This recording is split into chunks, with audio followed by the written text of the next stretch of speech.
And now, The Dutch Settlements of Sheboygan County by Sipko F. Rederus. Dutch settlements have never been numerous in America, or in any other country not flying the Dutch flag. The Hollanders, unlike their German and British neighbors, have no natural inclination to roaming and adventure, and being strongly attached to their native soil, they have preferred attempting to improve conditions at home to hazarding their fortune in a foreign country. This love of country has changed the Netherlands from a boggy land to a beautiful, productive country with an intelligent, industrious, and artistic people now numbering about 6 millions. Unusual conditions, political, economic, and religious, have, however, from time to time caused Hollanders to emigrate to foreign lands, and during the decade 1840 to 50, many set sail for the United States. After the fall of Napoleon, the Netherlands had changed from a republican to a limited monarchical form of government.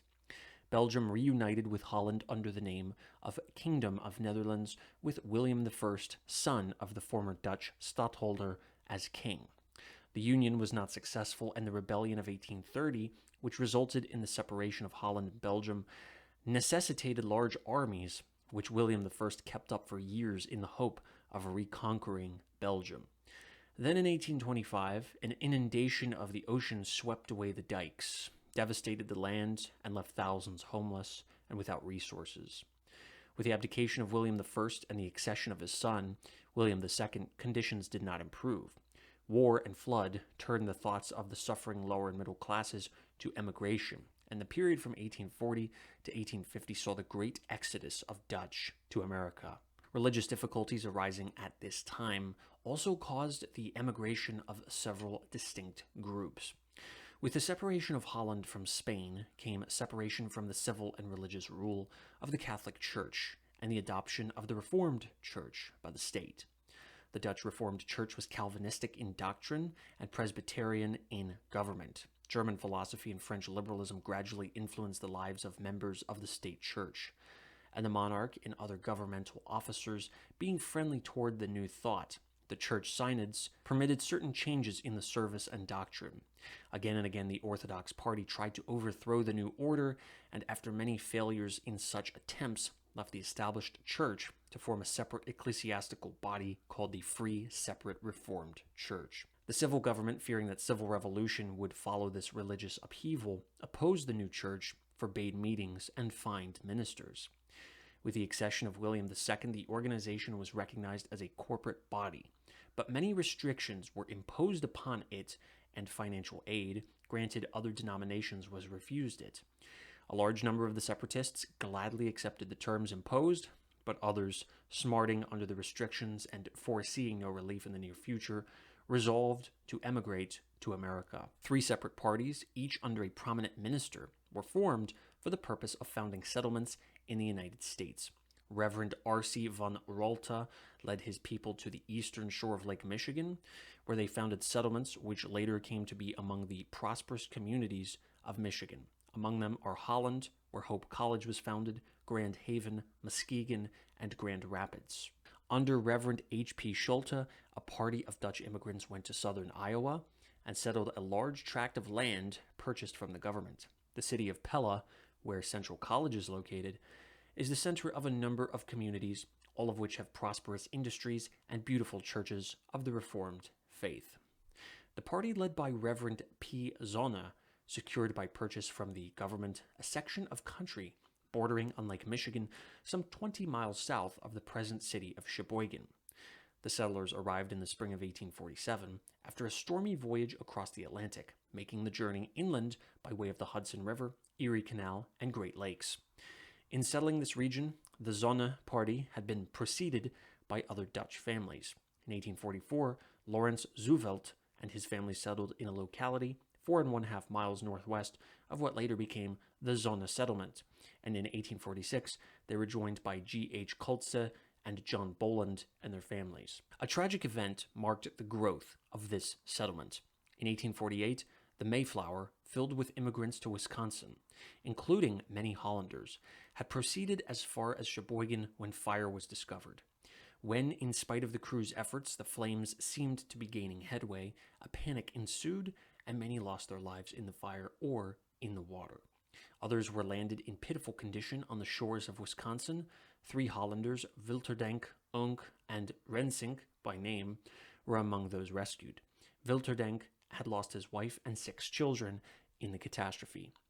The Zona community rapidly overtook the earlier settlement in size and development. Cedar Grove was the name given it by Reverend Zona because cedar formed the greatest part of the forest nearby, in portions of which the Indians still lived. The land was ideal for the painter, poet, and hunter, but the matter-of-fact Hollanders, though belonging to a race which had produced great artists, writers, and explorers, had not come to dream, paint pictures, or follow the chase. The land was valued by the settlers as a means of material improvement. The forest was an obstacle and had to be removed. The work of destruction went on systematically from season to season, and in a short time large clearings could be seen on which were planted maize, wheat, and barley. All of these grains gave rich return, for the soil was fertile and not easily exhausted. Clearing the ground for the first crop, however, was a difficult process. How to remove the trees after they had been felled with such difficulty was a problem. The settlers could not use all the wood for fuel, nor could they convert the tree trunks into lumber. To dispose of the superabundance of wood, these pioneer farmers had to set it on fire, being careful to remove the immense pile to a safe distance from the forest and from the buildings already erected. The hardwood tree stumps remaining in the fields after the trees had been cut were a great obstacle to cultivation of the ground. Digging the stumps out of the field was a long process, and explosives or machinery for doing this work were not then available. The forest, however, was a help as well as a hindrance. From the logs were made houses and barns, agricultural implements, wagons, and to some extent furniture. The forest possessed an abundance of game, wild blackberries, strawberries, wild grapes, and maple trees, from which the settlers secured their sugar. Autumn brought a harvest of hickory nuts and walnuts. Cattle thrived in the woodland, and in certain parts, flocks of sheep could be kept. From the wool, the housewife knitted stockings and wove the homespun for the family clothing. Communication with other settlements was extremely difficult. For many years, the Indian trails and the pathways blazed by the settlers were the only roads, tortuous at all times, but almost impassable in winter. The principal trading posts, such as Port Washington and Milwaukee, were far distant from the Zona settlement, Milwaukee being 45 miles away. And under the best circumstances, the slow-moving oxen made a long journey of it. Often the wagons broke down in the middle of the forest, and the men would have to leave their loads in the road and go back home, or to the trading post ahead for assistance. The lack of communication was felt most during sickness and especially epidemics. For many a time the physician, after a long, hard journey, would arrive to find his patient dead or beyond help. Such were the difficulties with which these Dutch pioneers contended during the first years of their colonization. Their energy and perseverance, however, defeated one after another. Gradually the farms were cleared, the newly established sawmills turned out lumber for better houses and barns, water power was utilized for the running of flour mills, and stores were established within easy distance. Artisans joined the settlements, although blacksmiths had been found among the original settlers. As the forest gradually disappeared, the old trails were widened, roads were laid out, villages sprang up, and post offices were established. But in the midst of their growing prosperity, the black war cloud gathered on the southern horizon and cast its shadows over this peaceful community. Many of the men whose fathers had obtained liberty after 80 years of conflict were aroused, and leaving their plows, took up the musket. Sad times now followed, for now and then the news reached the settlement that some son or father had died in battle. But after the years of sorrow, the laureled heroes returned to their firesides, and a greater prosperity dawned. One of the men who was conspicuous in the conflict, and even more so in the days of peace that followed, was Peter Don. He was born in the Netherlands, in the town of Westkapelle, province of Zeeland, March 26, 1835. When he was 7 years of age, his parents emigrated to America and settled in the town of Pulteneyville, New York. Later, the family moved to Wisconsin and bought a farm in Sheboygan County near the present village of Oostburg. Peter Don was one of the first to volunteer on the outbreak of the war, and through his influence and effort caused many to follow his example. In 1867, he commenced his mercantile business on the Sauk Trail, 2½ miles east of Oostburg. As that town developed, He moved his business there, built a large store, an elevator, a steam flour mill, and later founded the bank, of which he became president.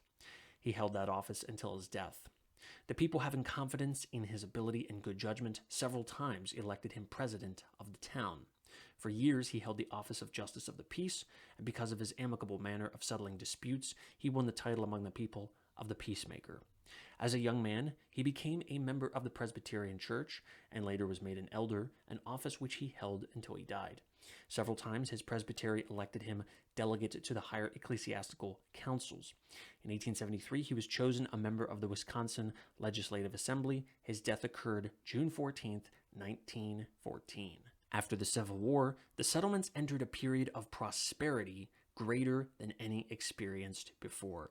In fact, many of the farmers receiving high prices for their products during the war laid the foundation of their wealth in this period. The villages of Oostburg and Cedar Grove expanded, and the new town of Gibbsville was founded 3 miles west of Oostburg. There, a large flour mill driven by water power was built and remains in operation to this day. East of Cedar Grove on the lake shore was built a pier where the great vessels could land. The settlement of Amsterdam, which developed here, became an important trading place for a time, but was abandoned when the Chicago and Northwestern Railroad entered the territory. Oostburg and Cedar Grove, in both of which stations were erected, received the benefit of the improved communication. Grain elevators and business houses of all kinds were erected, and residences increased and improved. In the country, better farmhouses and more spacious barns rapidly replaced the primitive log buildings. The acreage of land cleared, fenced in, and cultivated increased, and the herds of cattle and flocks of sheep became more numerous. Along the lake shore, a profitable fishing industry was developed. Everywhere the result of hard work and thrift was seen. Luctor et emergo, I struggle and rise higher. The motto of the province of Zeeland, from which these Dutch settlers had come, represent the achievements of these people as well as those of their sturdy ancestors. In the midst of their hard struggle for material improvement, these people had not been neglectful of religious matters. Upon their arrival, under the leadership of Reverend Zona, they had organized themselves into a church and united with the Presbyterian organization. In the following year, 1848, Reverend Zona built a house of worship on his own estate and gave it to his congregation. This church, built about a mile north of the present site of Cedar Grove, was the first of the Presbyterian denomination in that region. In the course of time, another house of worship was built in the settlement later known as Cedar Grove by those who were not in harmony with Reverend Zona. This congregation united with the Old Dutch Reformed Church of America, founded in New Amsterdam, now New York, in the 18th century. This is the oldest and wealthiest, in proportion to size, of all ecclesiastical bodies in America. In 1853, another Presbyterian church was built 4½ miles north of Cedar Grove on the Sauk Trail. Reverend von der Schoen was the first pastor and Pieter Don the first elder. This church, with its large membership, is flourishing today under the pastorate of Reverend C. von Greethuizen. A Dutch Reformed church was later established at the same place, and others of the same denomination were erected in the settlement later becoming the village of Oostburg and in Gibbsville. All these churches were, in the beginning, unpretentious log structures, but as the people began to amass wealth, the old churches were replaced by substantial attractive buildings surmounted by spires or towers for the church bells. Comfortable residences for the pastors have been erected on the church premises. All the congregations are flourishing today, and although they profess far more liberal views than their ancestors, the descendants of the early pioneers are equally devoted to these institutions. Of all these churches, the one founded by Reverend Zona has always been the most prominent, not only because it has the largest membership, but because it possesses greater historic associations. The second edifice of this organization, a plain frame building without a tower, was replaced in 1882 by a much larger and more attractive building, the gift of a pioneer member, J. Lammers. The church is a picturesque landmark whose spire can be seen for miles.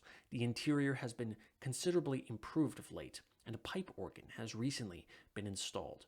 An old churchyard is at one side of the church, and here lies the remains of the Reverend Zona and many other early worthies of the church. The organization has always had a prosperous record, but its greatest growth began in 1882 when Reverend J.J.W. Roth began his pastorate of more than 32 years. Reverend Roth was born in Cape Town, South Africa.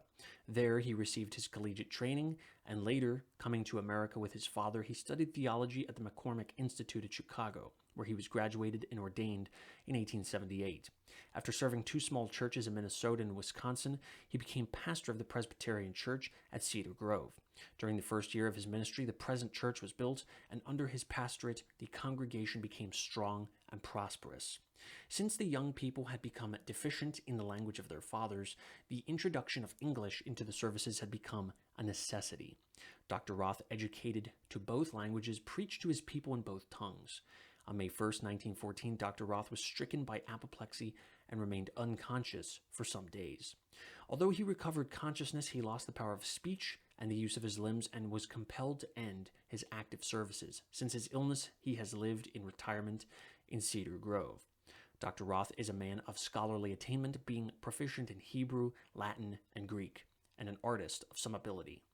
The church societies, all of which he founded, are in flourishing condition. He was for years the leading man in the Milwaukee Presbytery and was several times elected its moderator and delegate to higher ecclesiastical councils. He has been succeeded by Reverend P. van Straten. During the past 20 years, the growth of the Dutch settlements has been remarkable. The village of Cedar Grove has grown into a thriving town with many prosperous business houses, grain elevators, and factories. It has a large public school and a classical academy, which is conducted by the Dutch Reformed Church of America. The Bank of Cedar Grove is a flourishing institution founded some 10 years ago. The deposits are over $300,000. The village of Oostburg has likewise prospered. Peter Don's flour mill has been enlarged. Implement, canning, cheese, and condensed milk factories have been built. Oostburg and Cedar Grove are connected with each other, Sheboygan and Milwaukee, by the hourly service of the Milwaukee Northern Electric Railway. Returns from the planting of wheat, to which the farmers had devoted their principal attention, had gradually decreased, and barley and rye are being substituted. Also peas and beans, which are sold to the canning factories. Many of the farmers, however, have turned to cattle raising, dairying, and cheese making as principal agricultural enterprises. In the making of cheese, the Hollanders of Sheboygan County are recognized as experts, and their brands are among the best in the state.